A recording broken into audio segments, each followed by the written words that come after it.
Good morning, everyone, and welcome to the Scientist Corner, your number one scientific channel.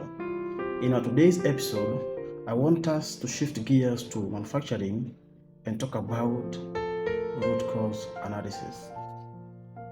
Guys, welcome and let's learn together. What is root cause analysis? Root cause analysis is the process of discovering the root causes of problems in order to identify appropriate solutions.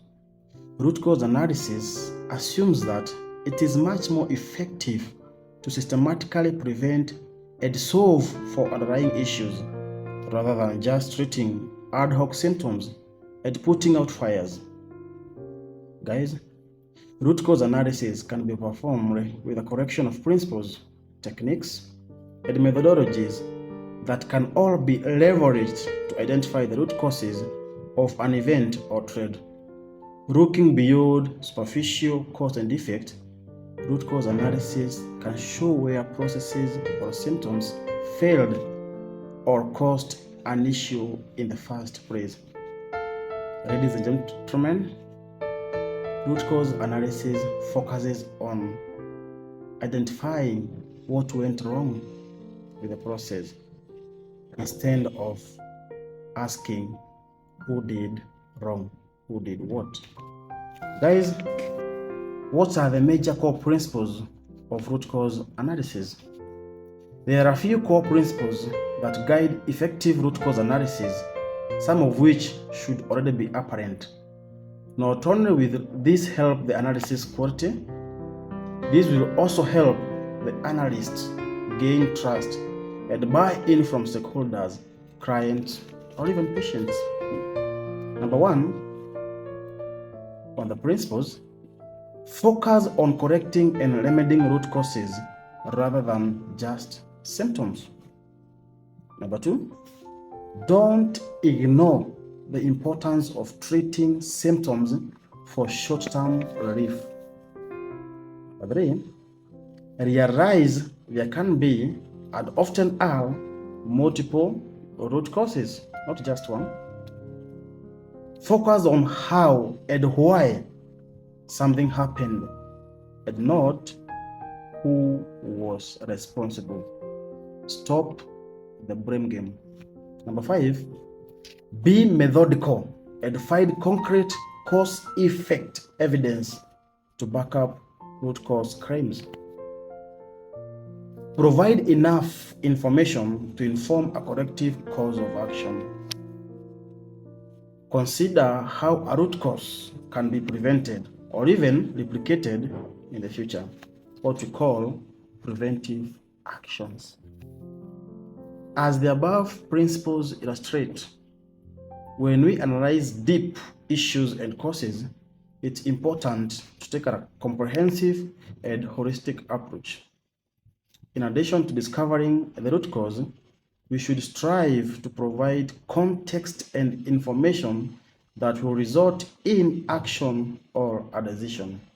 Remember, good analysis is actionable analysis. Having learned that, what are the benefits and goals of root cause analysis? The first goal of root cause analysis is to discover the root cause of a problem or event. The second goal is to fully understand how to fix, compensate, or learn from any underlying issues within the root cause. The third goal of root cause analysis is to apply what we learn from this analysis to systematically prevent future issues or to repeat successes. We do preventive actions to avoid repeating the same problem in the future.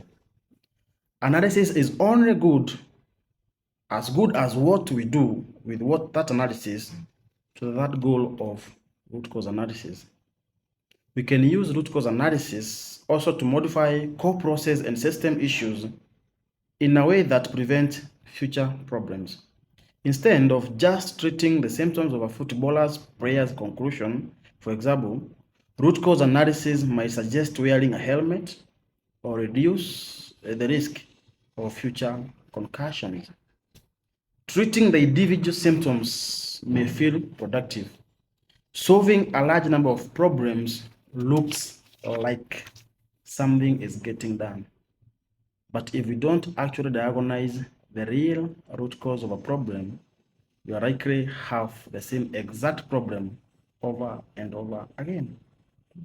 Instead, for instance, of a news editor just fixing every single omitted comma, she will prevent further issues by training her writers to use commas properly in all future assignments. Let me bring the issue closer to home. For instance, you are producing product X in the manufacturing setup. And in the process, you add value to the raw materials,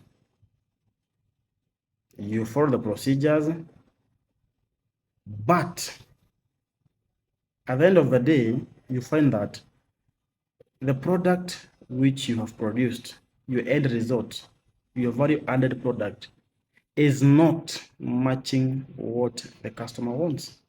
In short, it is very different from the customer's specifications. For instance, the product has a different color. Say, true blue.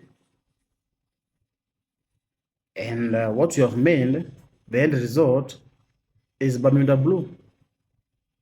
The customer complains. So what do? You find the root cause of why your color or shade in your final product is not exactly as what you intended to have.